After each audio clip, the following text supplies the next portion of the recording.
مجھے ایک صاحب نے سوال پوچھا، کہنے لگے میلاد کس کو منانا چاہیے؟ میں نے کہا اس بیٹی کو منانا چاہیے میلاد جو زندہ ہوتی تھی تو دفن کر دیا جاتا تھا، پر میرے رسول نے فرمایا اب جو بیٹی پالے گا نا میں اس کا بازو پکڑ کے جنت میں ساتھ لے کے جاؤں گا۔ میں نے کہا میلاد اس ماں کو منانا چاہیے جس کا بیٹا گلے میں رسی ڈال کے ماں کو منڈی میں بیچ آتا تھا۔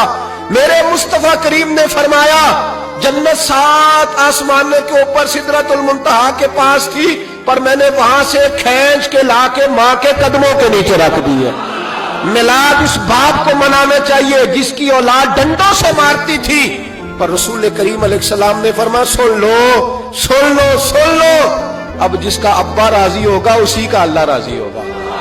میں نے کہا میلاد اس غریب کو منانا چاہیے جو بھینس کی طرح بکری کی طرح منڈی میں بکتا تھا، پر مصطفیٰ نے کالے رنگ والے حبشی غلام کو سینے سے لگا کے کہا غریبوں کو چھوٹا نہ سمجھنا، میں اللہ کے رسول جب جنت میں جاؤں گا تو آگے بھی غریب ہوں گے، پیچھے بھی غریب ہوں گے، دائیں بھی غریب ہوں گے، بائیں بھی غریب ہوں گے۔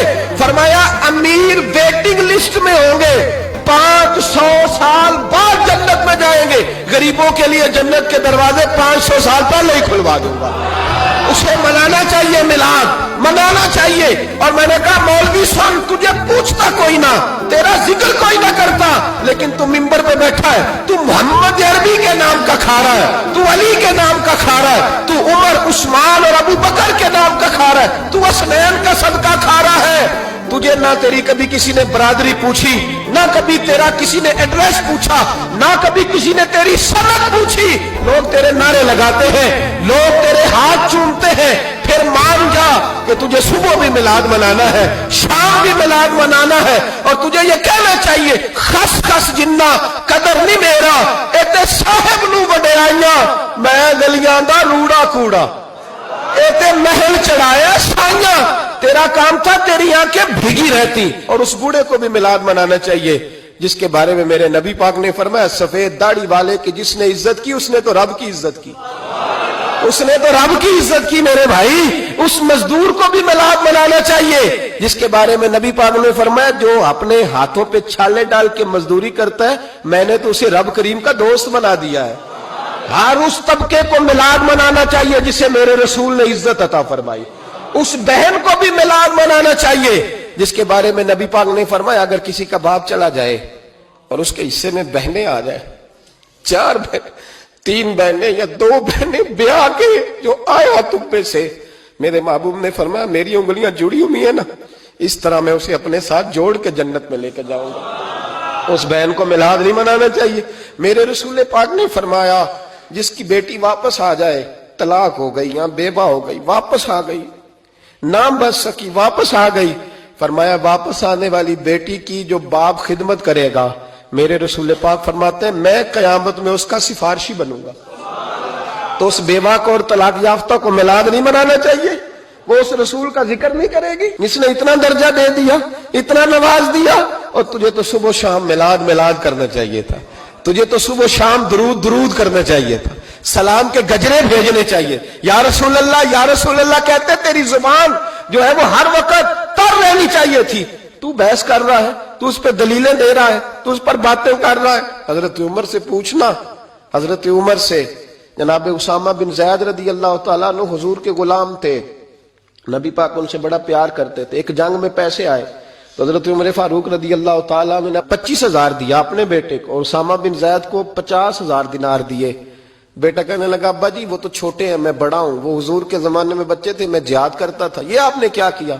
تو حضرت عمر رو پڑے، کہنے لگے بیٹا یہ تیرے باپ کے سر پر جو عزت کے بال ہیں یہ مصطفیٰ کے اگائے ہوئے ہیں۔ یہ نبی پاک، اسامہ سے نبی پاک کا پیار بڑا تھا، حضور کی محبت بڑی تھی۔ بیٹا اس کے ناک سے ریٹ نکلتی تھی تو رسول پاک اپنے ہاتھوں سے صاف کر دیتے تھے، حضور اس کو گود پہ بٹھاتے تھے۔ میں کیسے بھول جاؤں رسول پاک کے احسانات کیسے۔ حضرت عمر جا رہے تھے تو مکے کے رستے میں ایک تنا آیا، کھجور کا خشک تنا، حضرت عمر نے اس کو بازوؤں میں لے کے رونا شروع کر دیا۔ عمر کیا ہوا؟ کہنے لگے یہاں تو میں اونٹ چرایا کرتا تھا، یہاں، اور میرا باپ مجھے مارا کرتا تھا، دیکھو آج عمر نعرہ لگاتا ہے تو کیسر و کسرا کام، او بھائی اصلہ نال جے نیکی کریے، ہاں اصلہ نال جے، اصلہ نال جے نیکی کریے، تے وہ نسلاں تاک نہیں بھول دے ہاں بے اصلاں نال نیکی کریے تے پھل کنڈیاں نال تول دے. اور سن تیری دنیا بھی حضور کے صدقے بنی اور تیری قبر میں بھی کوئی ساتھ نہیں جائے گا, کوئی ساتھ نہیں جائے گا. قبر میں بھی مصطفیٰ کریم صلی اللہ ہو. اور دیکھنا قبر کے اندر بھی کبھی کوئی گیا ہے؟ قبر میں بھی رسول پاک, قبر میں بھی رسول پاک, قبر میں بھی رسول پاک. میرے استاد فرمایا کرتے تھے بتاؤ جس قبر میں نبی پاک آئیں گے وہاں عذاب کیا ہونا ہے؟ جب حضور ہی آ گئے تو عذاب کیا ہونا ہے؟ نبی پاک تو جدھر سے گزر جائیں رب وہ جگہ جنت بنا دیتا ہے. وہاں کیا عذاب ہونا ہے؟ وہاں تو دیدار ہونا ہے. تیری قبر میں بھی نبی پاک. اور حضور نے فرمایا میزان عمل پہ عمل تولیں گے تو پھر بھی میں تمہارے پاس ہوں گا. حضور علیہ السلام نے فرمایا پل صراط سے گزرو گے تو پھر بھی میں تمہارے پاس ہوں گا. اور میرے رسول پاک علیہ الصلوۃ والسلام نے فرمایا جب تم جنت میں جانے لگو گے تو پھر بھی میں تمہارے.